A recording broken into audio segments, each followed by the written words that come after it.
जय श्री कृष्णा। राधे राधे। प्रिय श्रोताओं, आप सभी को पद्मिनी एकादशी व्रत की ढेर सारी शुभकामनाएं। आप सभी के जीवन में लक्ष्मी नारायण की कृपा से आप सभी को सभी प्रकार के सुख और समृद्धि की प्राप्ति हो। तो आइए सुनते हैं पद्मिनी एकादशी व्रत की कथा। तो प्रेम से बोलिए भगवान विष्णु की जय। बहुत समय पहले की बात है। एक बार महाराज युधिष्ठिर ने भगवान श्री कृष्ण से प्रश्न किया कि हे जनार्दन, आप कृपा करके अधिक मास अर्थात मल मास के शुक्ल पक्ष की एकादशी की व्रत की कथा सुनाइए। इस एकादशी का क्या नाम है, क्या पुण्य है और क्या विधान है। भगवान श्री कृष्ण बोले कि हे राजन, अधिक मास शुक्ल पक्ष की एकादशी का नाम पद्मिनी एकादशी है। इसके व्रत में भगवान पद्मनाभ का पूजा की जाती है और इस व्रत की कथा इससे पूर्व महर्षि नारद ने कह चुका है। दसवीं के दिन से ही यह व्रत आरंभ हो जाता है, यानी दसवीं को ही एक बार खीर का भोजन करना चाहिए। ब्रह्मचारी धारण कर पृथ्वी पर सोना चाहिए। एकादशी को प्रातः उठकर शौच आदि से निवृत्त होकर दातुन करे और कम से कम 12 बार कुल्ला कर मुंह को शुद्ध करे। किसी नदी, कूप अथवा सरोवर में स्नान करना चाहिए। गोमय, मृत्तिका, तिल, कुश और आंवले के चूर्ण से विधिवत स्नान करना चाहिए। स्नान के पूर्व मृत्तिका का लेपन करें और प्रार्थना पूर्वक स्मरण करें कि हे मृत्तिके, भगवान ने 12 रूप धारण कर तुम्हारा उद्धार किया है। ब्रह्मा एवं कश्यप द्वारा आप आमंत्रित की गई हो, अतः आप मुझे भगवान की पूजा करने की शक्ति प्रदान करें। हे ब्रह्मा के मुख से उत्पन्न होने वाली और समस्त संसार को पवित्र करने वाली, आप मेरे अंगों को पवित्र और शुद्ध करो। हे शंख चक्र गदा एवं पद्मधारी देवादिदेव जगन्नाथ, आप मुझे स्नान करने की आज्ञा दे। इस प्रकार कहकर वरुण मंत्र का जप करता हुआ स्नान करे। गंगा आदि उत्तम तीर्थों के अभाव में उनका स्मरण करता हुआ स्नान करे और धोया हुआ साफ वस्त्र धारण करे। संध्या वंदना आदि नित्य कर्मों से निवृत्त हो भगवान के मंदिर में जाकर उनकी पूजा करें। राधिका सहित भगवान की स्वर्ण प्रतिमा अथवा शंकर सहित पार्वती की स्वर्ण प्रतिमा का विधिवत पूजन करें। धाने के ऊपर कांसे के का तांबे का अथवा स्वर्ण या मिट्टी का कलश स्थापित कर उसके मुख पर जिस चीज की घट हो उसी का पात्र रख उसे सुगंधित द्रवों और वस्त्र द्वारा अलंकृत करें। तब उसके ऊपर भगवान की प्रतिमा स्थापित कर विधिवत पूजन करें। पुष्प, गंध और ऋतु फलों का यथाशक्ति नैवेद्य लगावे और फिर भगवान के सम्मुख रात भर जागता हुआ नृत्य करे। उस दिन किसी पतित अथवा ऋतुमती स्त्री का स्पर्श न करें। मिथ्या भाषण एवं देव गुरु की निंदा न करें। इस एकादशी का निर्जल ही व्रत करना चाहिए। अशक्त हो तो जलपान या फलाहार का अवलंबन लेना चाहिए। रात के प्रत्येक पहर में भगवान श्री कृष्ण या भगवान शंकर की पूजा करनी चाहिए।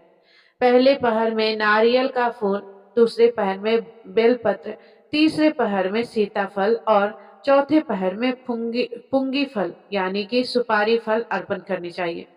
इस प्रकार नैवेद्य लगाने से क्रमानुसार अग्निष्टम, वाजपेयी, अश्वमेघ और राजस्व यज्ञ का पुण्य फल प्राप्त होता है तथा पृथ्वी में उपस्थित समस्त तीर्थों के करने का पुण्य फल प्राप्त होता है। इस प्रकार पूजन करता हुआ रात भर जागरण करें।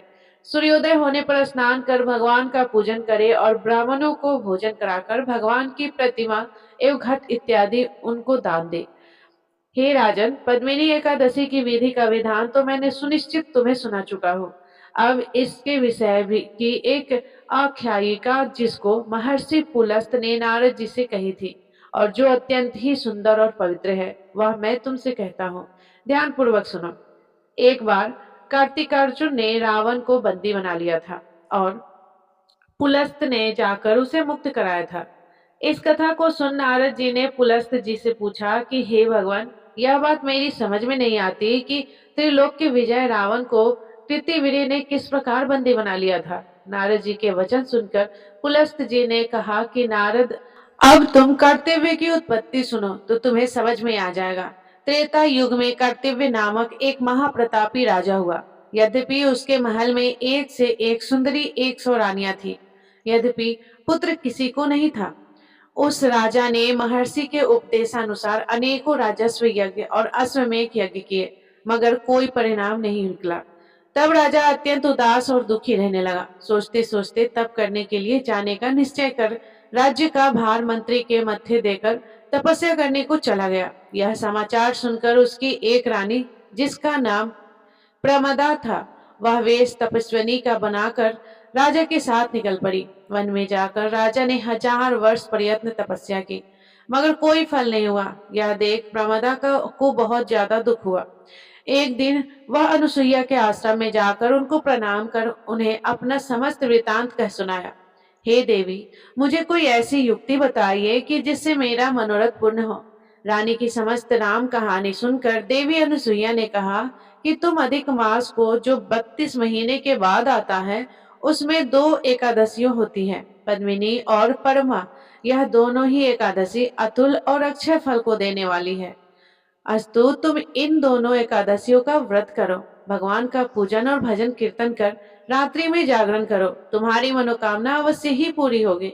रानी देवी अनुसुईया के व्रत का विधान सुनकर अपने आश्रम में आई और पद्मिनी का व्रत निराहार और निर्जन रहकर रात्रि जागरण कर और कीर्तन किया। व्रत के समापन होते ही भगवान कमलनाथ प्रकट हुए और रानी से कहा कि वर मांगो। रानी ने भगवान को दंडवत प्रणाम किया और हाथ जोड़कर अनेक स्तुति के पश्चात कहा कि हे देव, यदि आप प्रसन्न है तो मेरे पति देव की इच्छा पूर्ण कीजिए। रानी के ऐसे वचन को सुनकर भगवान ने राजा से कहा कि हे राजन, तुम्हारी स्त्री ने पद्मनी एकादशी का व्रत करके मेरी आराधना और पूजन किया है।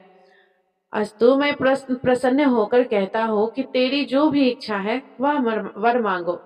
भगवान के ऐसे वचन को सुनकर राजा ने कहा कि प्रभु, यदि आप सचमुच ही मेरे ऊपर प्रसन्न हैं, तो मुझे ऐसी संतान दीजिए जो सर्वश्रेष्ठ है और आपके सिवा और किसी के हाथों से न मरने वाला हो। राजा के ऐसे वचन को सुनकर भगवान तथास्तु कहकर अंतर्ध्यान हो गए। राजा भी प्रसन्न हो रानी को साथ लेकर अपनी राजधानी में आए। यथा समय रानी प्रमदा के गर्भ से कार्तिक के वीर्य का जन्म हुआ, जिसके समान 3 लोकों में कोई नहीं था। यही कारण है कि उसने रावण को बंदी बना लिया था। इस प्रकार कथा कहकर पुलस्त ने नारद जी से कहा कि इसमें आश्चर्य का कोई विषय नहीं है। पद्मिनी एकादशी का महान प्रभाव है। श्री कृष्ण जी बोले कि हे राजन, इस व्रत को तुम भी बंधु बांधवों समेत करो, तुम्हारा कल्याण होगा। भगवान के आज्ञान अनुसार महाराज युधिष्ठिर ने भ्राताओं सहित इस व्रत को किया। मलमास की एकादशी की व्रत करने वाला महान पुण्य का भागी होता है और जो लोग इस कथा को पढ़ते हैं और सुनते हैं, उनका कल्याण होता है। तो प्रेम से बोलिए भगवान विष्णु की जय। प्रिय श्रोताओं, आइए अब सुनते हैं तुलसी माता की कथा और एकादशी माता की कथा। कहते हैं कि एकादशी के दिन तुलसी माता और एकादशी माता की कथा सुने बिना एकादशी का व्रत पूरा नहीं होता है। तो चलिए सुनते हैं तुलसी माता की कथा। सावरणी मुनि की पुत्री तुलसी अपूर्व सुंदरी थी। उनकी इच्छा थी कि उनका विवाह भगवान नारायण के साथ हो। इसके लिए उन्होंने नारायण पर्वत की घाटी में स्थित बद्री वन में घोर तपस्या की। दीर्घकाल तक तपस्या करने के उपरांत ब्रह्मा जी ने प्रसन्न होकर दर्शन दिया और वर मांगने को कहा। तुलसी जी ने कहा, हे सृष्टिकर्ता ब्रह्मदेव, आप अंतर्यामी हैं, सबके मन की बात जानते हैं, फिर भी मैं अपनी इच्छा आपसे बताती हूँ। मैं चाहती हूँ कि भगवान श्री नारायण मुझे पति रूप में मिले। ब्रह्मा जी ने कहा, तुम्हारा अभिष्ट तुम्हें अवश्य मिलेगा। अपने पूर्व जन्म में किसी अपराध के कारण तुम्हें श्राप मिला है। इसी प्रकार भगवान श्री नारायण के एक पार्षद को भी दानव कुल में जन्म लेने का श्राप मिला है। दानव कुल में जन्म लेने के बाद भी उसमें नारायण का अंश विद्यमान रहेगा। इसलिए इस जन्म में पूर्व जन्म के पाप के शमन के लिए संपूर्ण नारायण तो नहीं मिलेंगे, लेकिन नारायण के अंश से युक्त दानव कुल जन्म उस शाप ग्रस्त पार्षद से तुम्हारा विवाह होगा। शाप मुक्त होने पर भगवान श्री नारायण सदा सर्वदा के लिए तुम्हारे पति हो जाएंगे। तुलसी ने ब्रह्मा के इस स्वर को स्वीकार किया, क्योंकि मानव कुल में जन्म होने के कारण उस मायावी भोग को तो भोगना ही था। तुलसी बद्री वन में ही रहने लगी। नारायण का वह पार्षद दानव कुल में जलंधर के नाम से पैदा हुआ। कुछ दिनों बाद वह भ्रमण करता हुआ बद्री वन में आया। यहाँ तुलसी को देखते ही वह उस पर मंत्रमुग्ध हो गया। तुलसी के सामने उसने अपने विवाह का प्रस्ताव रखा। इतने में ही महाब्रह्मा जी आ गए और तुलसी से कहा, तुलसी, जलंधर को देखो, कैसा देवो उसका स्वरूप है। दानव कुल में जन्म लेने के बाद भी लगता है जैसे इसके शरीर में नारायण का वास हो। तुम प्रस्ताव को सहज स्वीकार कर लो। तुलसी को भी लगा कि उसकी तपस्या पूर्ण हुई, उसे इच्छित फल मिला है। जलंधर के साथ उसका गंधर्व विवाह हो गया और वह जलंधर के साथ उसके महल में पत्नी बनकर आ गई। जलंधर ने अपनी परम सुंदरी सती साध्वी पत्नी तुलसी के साथ बहुत दिनों तक राज्य किया। उसने अपने राज्य का इतना विस्तार किया कि देवलोक तक उसके अधिकार में आ गए। स्वर्ग का सुख भोगने वाले देवताओं की दशा भिखारियों जैसी हो गई। जलंधर किसी को कष्ट नहीं देता था, पर अधिकार और राज्य छिन जाने से सारे देवता मिलकर ब्रह्मा, विष्णु और शिव जी की सभा में गए तथा अपनी विपत्ति सुनाई। ब्रह्मा जी ने कहा, तुलसी परम साध्वी है, उसका विवाह जलंधर से मैंने ही करवाया था। जलंधर को तब तक नहीं हराया या मारा जा सकता है जब तक तुलसी से छल न किया जाए। भगवान श्री हरि विष्णु जी ने कहा, जलंधर पूर्व जन्म में मेरा पार्षद था। श्राप के कारण उसे दैत्य कुल में जन्म लेना पड़ा। इस जन्म में भी मेरा अंश उसमें व्याप्त है। साथ ही तुलसी के पतिव्रत धर्म से वह अजय है। फिर देवताओं की सहमति से भगवान शिव ने जलंधर के पास संदेश भेजा कि या तो वह देवताओं को राज्य लौटा दे या फिर उनसे युद्ध करे। जलंधर भगवान शंकर के पास पहुंचा। उसने कहा, देवा, अधिदेवा, आपके लिए देवताओं का पक्ष लेना उचित नहीं है। राज्य बढ़ाना हर राजा का कर्तव्य है। मैं किसी को दुखी नहीं कर रहा हूँ। देवताओं से कहिए कि वे मेरी प्रजा बनकर रहे। मैंने आपका कोई भी अपमान नहीं किया है। हमारा आपका युद्ध शोभा नहीं देता। अगर आप हार गए तो बड़ी लज्जा की बात होगी।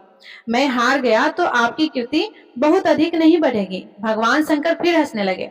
वे तो सब रहस्य समझते थे। तुलसी और जलंधर के पूर्व जन्म के श्राप की अवधि लगभग पूरी हो चुकी थी। फिर शंकर जी बोले कि इसमें कृति और लज्जा की बात नहीं है। तुम देवों के राज्य लौटाकर उन्हें उनके पद का प्रतिष्ठित होने दो। युद्ध से बचने की यही एक उपाय है। जलंधर ने कहा, मैंने युद्ध के बल से देवलोक जीता है। कोई उसे युद्ध के द्वारा ही वापस ले सकता है। यह मेरा अंतिम उत्तर है। अब मैं जा रहा हूँ। ऐसा कहकर जलंधर चला गया। उसने अपनी पत्नी तुलसी को सारी बातें बताई और कहा, कर्म भोग सब काल सूत्र में बंधा है। जीवन में हर्ष, शोक, भय, सुख, दुख, मंगल, अमंगल काल के अधीन है।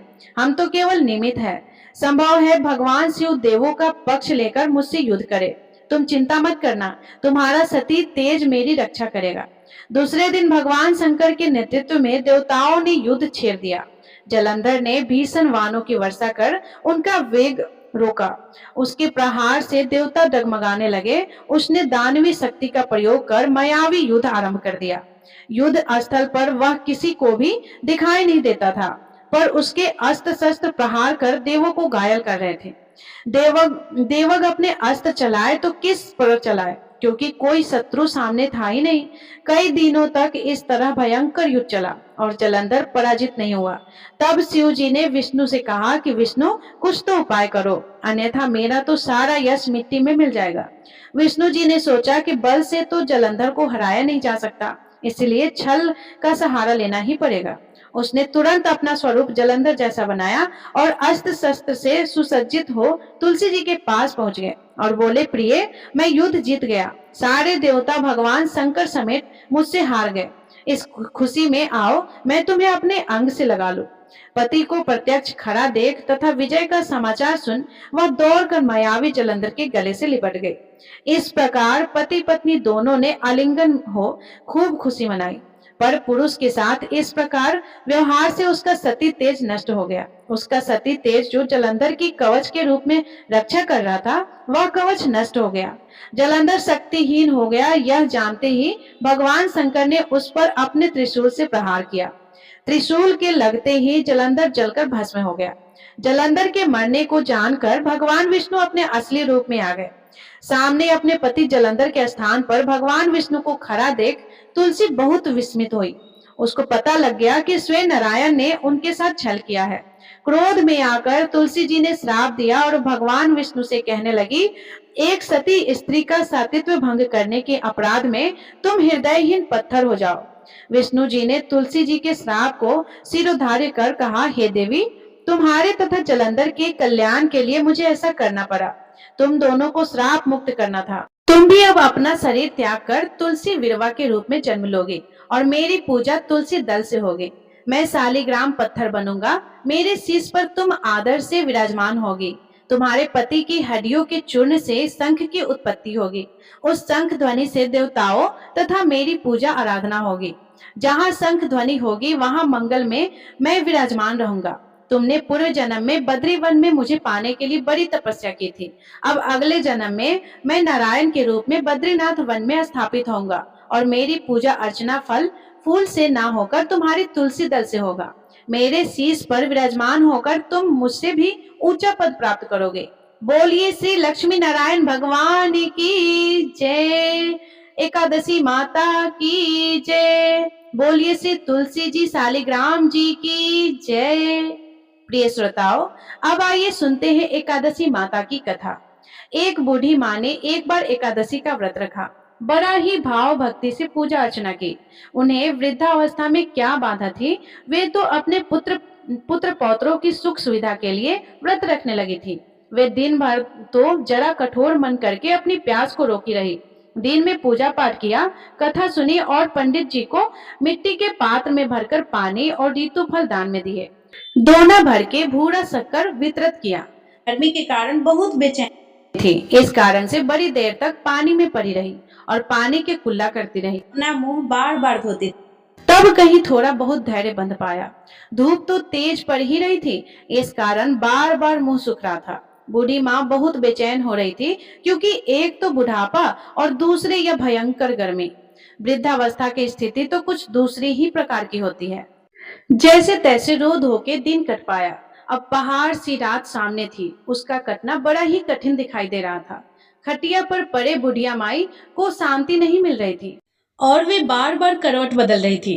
अनेक बार वे बाहर जाती और भीतर आती, उन्हें घर के अंदर शांति नहीं थी। वे परी परी एकादशी माता का स्मरण करती रही। वे कहती रही कि हे एकादशी माता, आप मेरी लाज रखिएगा, आप ही मुझे शक्ति दे दीजिएगा जिससे मैं भली भांति आपका व्रत कर सकूं और यह पहाड़ सी रात शांतिपूर्वक व्यतीत हो सके। प्यास के कारण बूढ़ी माँ की बेचैनी तो बढ़ ही रही थी। उन्होंने धैर्य रखने का बहुत प्रयास किया, किंतु सहनशीलता की सीमा टूट गई और वे घबराकर एकदम चिल्ला पड़ी। बोली कि बचाओ बचाओ। अम्मा का चिल्लाना सुनकर परिवार भर के नर नारी, बच्चे और पड़ोसी एकत्रित होकर बूढ़ी अम्मा की खटिया के समीप पहुंच गए। सबने पूछा कि अम्मा जी, आपको क्या हुआ है? आप क्यों चिल्ला रही हो? आप इस वृद्धावस्था में यह कठिन व्रत क्यों कर रही है? अम्मा जी, शक्ति से ही भक्ति होती है। थोड़ी ही देर में वे फिर से बोली कि अरे, हमारे तो प्राण ही निकले जा रहे हैं। मेरी छाती पर ठंडे पानी का घड़ा रख दो। नातियों ने दादी की छाती पर ठंडे पानी का पात्र रख दिया। तब कहीं जाकर उन्हें थोड़ा बहुत आराम मिला और थोड़ी देर के लिए उन्होंने अपनी आंखें बंद कर ली। एकादशी माता ने सोचा कि यह बूढ़ी अम्मा तो बहुत ही कठोर है, जरा जाकर उसकी परीक्षा लेना चाहिए। वे आधी रात को मुर्गा बनकर देर लगाने लगे। मुर्गा की आवाज सुनकर दादी जल्दी से उठी और बाहर जाकर आसमान की ओर देखा, किंतु आसमान में कहीं उन्हें प्रातःकालीन तारा दिखाई नहीं दिया। वे सोचने लगी कि यह मुर्गा क्यों और कैसे बोल गया। उन्हें प्यास तो लग ही रही थी, थोड़ा बहुत उनका मन भी विचलित होने लगा, किंतु अंत में उन्होंने दृढ़ निश्चय किया कि अब मैं व्रत को पूर्ण करके ही छोड़ूंगी, चाहे भले ही मेरे प्राण निकल क्यों न जाए। यह सोचकर फिर वे खटिया पर शिथिल होकर लेट गई। थोड़ी ही देर में एकादशी माता ने उनकी फिर से परीक्षा लेनी चाहिए। एक छोटी सी बच्ची बालिका एक गिलास में शरबत लेकर उनके सिरहाने खड़ी हो गई और जोर से बोली कि दादी जी, सवेरा हो गया है, आप हाथ मुंह धोकर शरबत पी लीजिए। पहले तो शरबत का गिलास देकर उनका मन ललचा गया, लेकिन अचानक व्रत का स्मरण हो आया और उन्होंने सोचा कि मैं किसी भी प्रकार से अभी शरबत नहीं पी सकती हूँ, और वे शांति पूर्वक अपनी खटिया पर लेट गई। फिर थोड़ी ही देर में उन्हें ऐसा लगा जैसे किसी ने उन्हें पानी के कुएं में पटक दिया हो। वे बड़ी देर तक उस कुएं में हाथ पांव चलाती रही, किंतु उन्होंने अपने मुंह में पानी की एक बूंद भी नहीं जाने दिया और वे दृढ़ता पूर्वक अपने व्रत का पालन करती रही। थोड़ी ही देर में ना जाने कहां से सामने आग जलने लगी। जिससे भारी गर्मी बढ़ने लगी और प्यास के कारण प्राण निकलने लगे। किंतु बूढ़ी अम्मा का कुछ भी नहीं बिगाड़ पाया। वे जहाँ की तहाँ मुस्कुराती हुई सी बैठी रही। थोड़ी ही देर में बाहर प्रकाश दिखाई देने लगा। ऐसा लगा कि जैसे सवेरा हो गया हो। बूढ़ी अम्मा ने जब बाहर निकलकर देखा तो समझ गई कि अभी सवेरा होने में 3-4 घंटे की देरी है। यह जानकर वे शांतिपूर्वक इधर उधर घूमने फिरने लगी। एकादशी माता यह बात अच्छी तरह से समझ गई कि यह बूढ़ी अम्मा किसी भी प्रकार से अपने व्रत से नहीं टल सकती। वे उनके सत्य व्रत को अच्छी तरह से समझ गई। सवेरा होते ही बूढ़ी अम्मा ने स्नान किया, भगवान का पूजन पाठ किया, एकादशी माता की कथा सुनी, ब्राह्मणों को दक्षिणा देकर भोजन कराया, तब कहीं उन्होंने जल ग्रहण किया। कन्याओं को भोजन कराने के बाद ही अम्मा ने स्वयं भोजन किया। उस श्रेष्ठ व्रत के प्रताप से बूढ़ी अम्मा की आयु में वृद्धि हो गई। उनका घर परिवार हरा भरा हो गया। घर में अब उनके कोई अभाव नहीं था। वे हर तरह के सुख साधनों से संपन्न हो गई। नाती नातिन से उनका घर भर गया और वे उसी दिन से 12 महीने की एकादशी का व्रत करने लगी। एकादशी माता के व्रत के प्रभाव से इस संसार में हर प्रकार के सुख भोगकर अंत में बैकुंठ धाम को चले गए। जैसे एकादशी माता ने बूढ़ी माता और उनके परिवार को हरा भरा किया, ऐसे ही हे एकादशी माता, इस कथा को सुनने, कहने और हुंकार भरने वाले सारे भक्तों के परिवार को ऐसे ही हरा भरा रखना और उनकी सभी मनोकामनाओं को पूर्ण करना। बोलिए श्री लक्ष्मी नारायण भगवान की जय, माता तुलसी की जय, एकादशी माता की जय। तो प्रिय श्रोताओं, ये थी एकादशी व्रत की संपूर्ण कथा, तुलसी माता की कथा, एकादशी माता की कथा। अगर ये कथा आपको पसंद आई हो तो वीडियो को लाइक करके कमेंट जरूर कीजिएगा। धन्यवाद। राधे राधे। जय श्री कृष्ण।